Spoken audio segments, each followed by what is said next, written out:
I adopted my cat Wayne in 2010. I adopted him because he was the most friendly cat in the room. And then one day I was walking past a poster at work at the ASPCA and I saw that all the requirements to be a therapy animal, Wayne fit the description. So I signed up to take a handler workshop. And then in the summer of 2011, we started visiting a nursing home every Tuesday. We visited there every other week for 3.5 years. Spot's story. Well, I got him when he was 4 years old, and I know that he was in a shelter in Puerto Rico for 3 out of his first 4 years. And I'm not sure if he was a Puerto Rican street dog, but I know he was at least surrendered when he was one year old.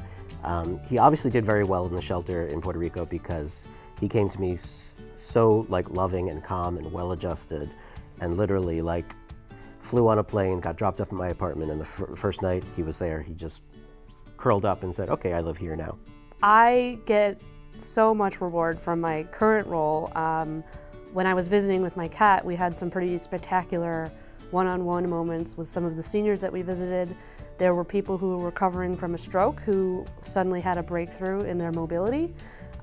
There were people who were living with Alzheimer's who usually are nonverbal that spoke to us. My job as community partner leader of Pet Partners in New York City is to be the first point of contact for anyone who's interested in bringing therapy animal volunteers to an event or to a facility. My primary responsibility is to make sure that the teams selected are well matched to the type of interaction. So for example, the large-scale interactions at college destress events, the animals that participate in those events usually have to be particularly confident and outgoing. Therapy animals can exist in a range of, aptitudes, and we want animals that have aptitude for visiting multiple people at the same time. Besides those special events, the regular gig of most of the volunteers is at some kind of healthcare or human service facility. The most commonly known one is at a hospital. All the major hospital networks in New York City currently have a therapy dog visiting program, so it's becoming kind of standard part of care at most modern hospitals. There's also community organizations based around helping children. There are read-to-dog programs for students struggling with literacy. Sometimes there's group counseling type sessions that include a therapy dog.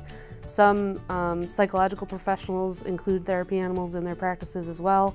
There's a really wide variety of applications for this type of interaction. Right after I adopted him, my mom actually was in a rehab hospital, and we went to visit, and my dad, I guess, had seen other dogs in the hospital and said, "You can actually bring your dog to the hospital," which kind of shocked me, but we did, and not only was my mom really happy to see him, but I just saw, just walking down the halls, how it made everyone light up, and everyone loves to visit with him, and he loves to visit with people. And then somehow I found out that dogs actually did this as an official job.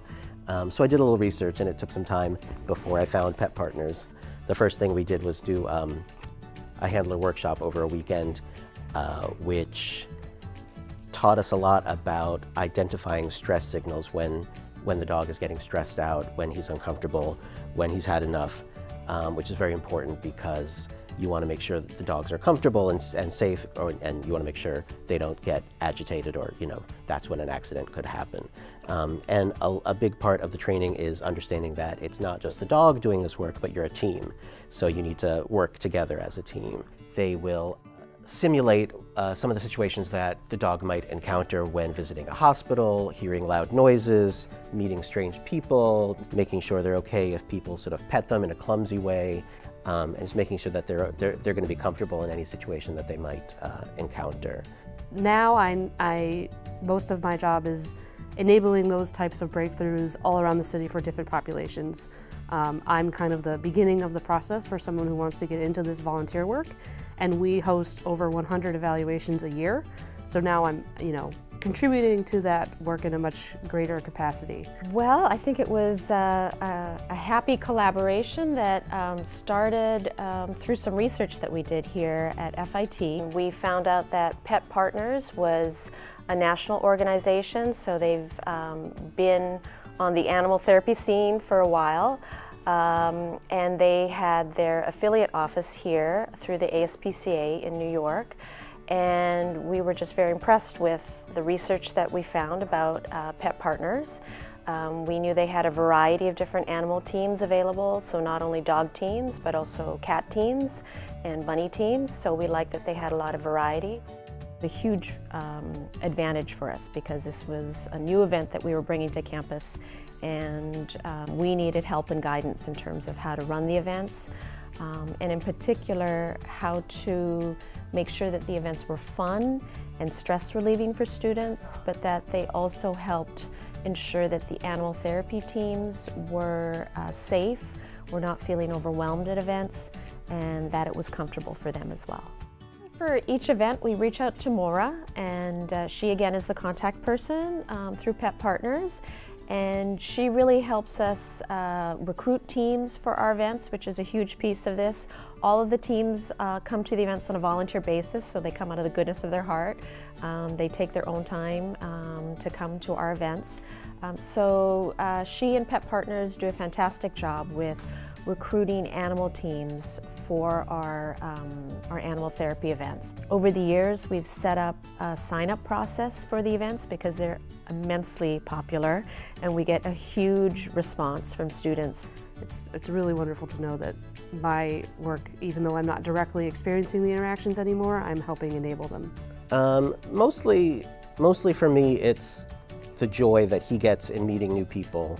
Even on the street when we just walk, he expects everyone to sort of stop and give him attention, and he sort of looks at everyone as a potential friend. And that works, whether we're on the street or in a hospital or, at an office or here at FIT. And I always say that it's win-win-win because he loves it. Obviously, people like to meet him, and I get a lot of joy out of seeing him, get joy and give people joy. So for me, that's why we do it. That's what makes it special for us.